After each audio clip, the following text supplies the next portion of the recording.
The episode starts at Fritz Julius Kuhn High School in Long Island, where Smith's son, Thomas, is assigned to lead the pledge for the day. Thomas and other students raise their hands in a Nazi salute to a picture of Adolf Hitler in front of their classroom. Next up, Joe sits on a boat in the Pacific Ocean. He asks the captain's crew, mostly African Americans, if their radio is working so he can contact Juliana. Unfortunately, Juliana is jailed by the resistance as she helped Joe escape in the last season finale. The crew discover Joe is a Nazi and is threatened to hand over the film Juliana gave him. Joe saves his life by offering 200,000 yen each to the crew if they let him go. Joe isn't the only one trying to save his life everywhere he goes. Juliana doesn't have much luck either, as she sits in a dark cell, defending her actions to Karen. Gary, a West Coast resistance leader, walks in. He is about to punish her until Juliana explains that she watched the film they needed and pleads that she can describe it, frame by frame, to the infamous man in the high castle. Gary, however, shoots her, but the shot sounds oddly muffled.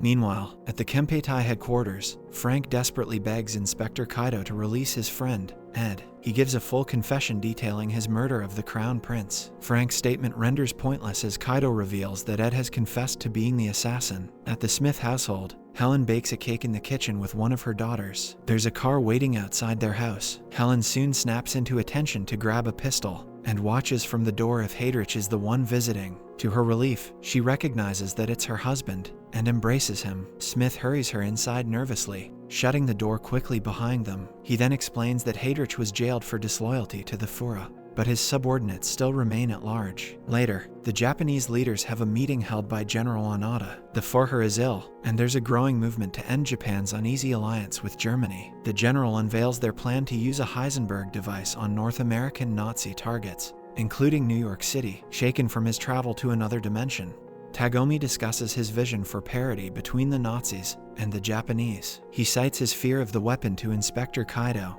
but Kaido replies that war will be inevitable. Back in the Pacific Ocean, a Nazi aircraft drops a case loaded with money to the crew of the boat Joe is held in. With the crew seemingly convinced and assured of their promised money, Joe is finally able to make his exit. He rows away slowly, eventually climbing onto a waiting Nazi submarine. As the crew finishes emptying the case, the captain notices a hatch, and as he opens it, it reveals a bomb is attached. It detonates, killing the entire crew. After his mere escape, Joe arrives at Smith's office in New York. Smith expresses how proud he is of Joe's success in the mission. Joe, however, complains about why they chose to kill the crew, to which Smith justifies that they were just criminals who smuggled people across borders. After what he has been through, Joe asks to resign from his post, but Smith dismisses him and grabs the film to deliver it to the Führer in Berlin in an hour. Meanwhile, at Frank's residence, Arnold rushes in to look for Juliana. With his girlfriend and best friend gone, Frank channels his anger toward Arnold instead, telling him that he knows he works for the Japanese and accuses him of having played a part in Trudy's death. Despite the tension, Arnold advises Frank to find someone with connections. Maybe Ed can be freed if they can find someone sympathetic to their plight. Frank then goes to Childen's antique store and explains to him that Ed has been arrested for the assassination of the Japanese Crown Prince. Frank forces Childen to work with him because the gun Ed had been accused of using to shoot the Crown Prince was obtained with bullets in Childen's shop. Childen closes the store and is horrified at the possibility of being caught if they cannot free Ed. In the following scene, Juliana awakens in an unknown place while a strange man accompanies her. He begins speaking in cryptic statements while offering Juliana a drink. As she tries to figure out where she is,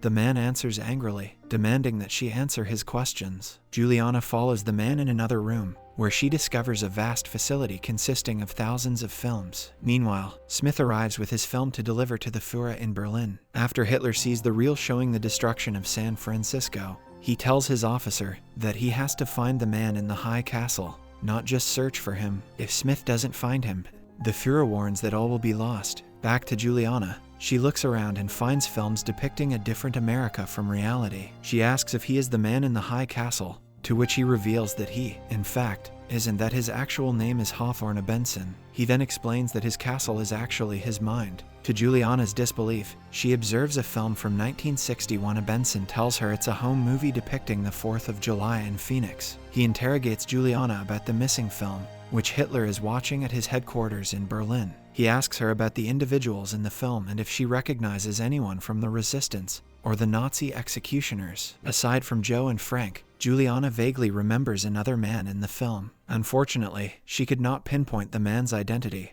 who may be the key to stopping the events in the film. As they talk, Benson describes these films as part of an alternate reality. Sometimes people are the same across the realities, but just as often, they are different. Juliana deduces that Benson's role is to inform the resistance of what he has seen to prevent events that could happen in their world. And this is also why the Nazis desperately want the films. Benson corrects her that only Hitler wants it due to his paranoia, and he never lets anyone else watch. Juliana is having trouble understanding everything. Suddenly, the prospect of her sister being alive enters her mind. Juliana realizes she is in the film and demands to know what he saw about her. Instead, Benson opens the doors, revealing Gary again, who approaches her and shoots her again. Meanwhile, Tagomi contacts Rudolf Wegener's divorced wife to talk to Wegner, only to find that Wegner had taken his own life and declared a traitor. In the following scene, Frank points out that Paul Casaura, a criminal defense lawyer, is the best shot at getting Ed out. However, Childen reminds him that they sold a fake antique to him,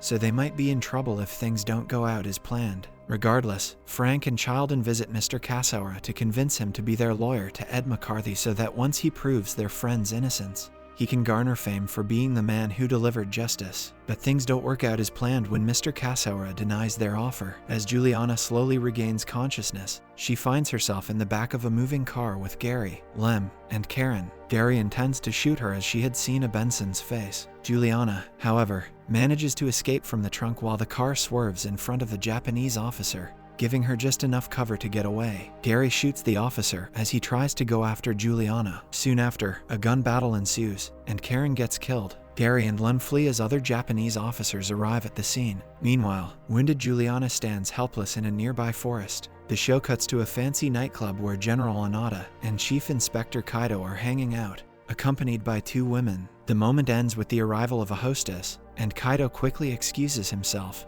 as there has been a murder. In the following scene, Juliana hitches a ride on a truck, telling the driver she's escaping after a fight with her boyfriend. Her shoulder is dislocated, but luckily the man is an old army medic and helps with her injuries. Meanwhile, Inspector Kaido has learned about the massacre resulting from a gun battle between Japanese officers and the resistance. He then orders roundups in every nearby district and threatens severe punishments for the culprits. Lem and Gary break into Frank's homestead in San Francisco to investigate any sign of Juliana's presence. When they find no trace, they decide to wait for her arrival. On the other part of San Francisco, Mr. Casaura takes Frank and Childen to the Yakuza and confirms that they were the ones who made forged antiques. As Frank tries to take the lead to explain their doings, one of the henchmen drops him to the floor, holding a knife to his throat. Childen then tries to offer Frank's counterfeit antique-making skill as a means to make money for the Yakuza. The offer only gets the two thrown in a cell together. Juliana arrives in San Francisco and hurriedly runs to her mother's place. She pleads with her mother to pack and also calls Arnold to come home. She then looks at photo albums of the man in the films. Juliana finds the man in a photo and asks her mother about his identity,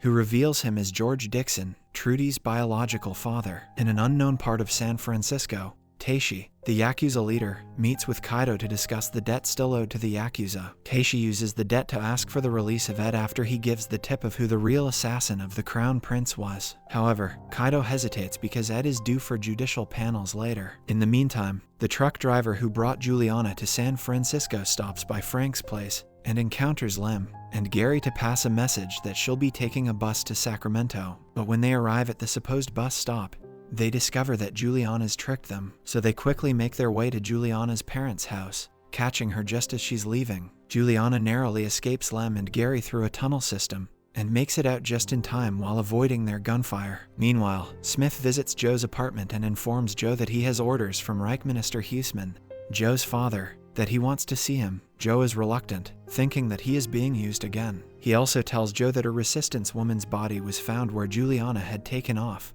causing Joe to think Juliana has died. In the following scene, we finally see helpless Ed, bound and imprisoned by Inspector Kaido. The inspector forces Ed to sign the confession to kill the Crown Prince, and informs him that not only will he be executed, but also everyone he knows. Ed tearfully crumbles at the terrifying thought. Joe dresses up as he gets ready to meet his father for the first time in Berlin. Rita tries to understand his situation, but she also states that Joe never really loved her. She also suspects that there is another woman in Joe's life and tearfully breaks their relationship. Distraught, Joe packs up and leaves for Berlin. In the meantime, Juliana tracks down Tagomi's home. She asks if he can grant her a diplomatic visa to leave the Pacific states, but Tagomi is reluctant to get more involved in Juliana's life. Left with nowhere or no one to turn to for help, Juliana realizes that she has to make her way to Brooklyn to track down George Dixon, Trudy's father, herself, and so she leaves a final message for Frank in a phone booth. In the next scene, it is revealed that Ed is cleared of the assassination after Frank's efforts at bribing the Yakuza. It is also known that the Japanese investigators have pinned the Crown Prince's murder on Karen, mentioning family revenge as the reason behind the killing. Frank is dragged from his cell only to meet a bloodied, but very much alive Ed finally. The two friends embrace each other with open arms. Juliana finishes her message and drops it in the mailbox as she tries to walk to the Nazi embassy in San Francisco. Nearing the border, Japanese soldiers direct their arms towards her as she's told to stop and return to the Pacific states. However, Juliana doesn't relent and continues walking toward the embassy. Just in time, she knees to the ground, identifying herself as an assistant to Joe Blake, and asks for asylum. Thanks for watching. Subscribe and hit that like button to help our channel grow. Turn on the notifications so you won't miss any of our new videos. Thanks for watching.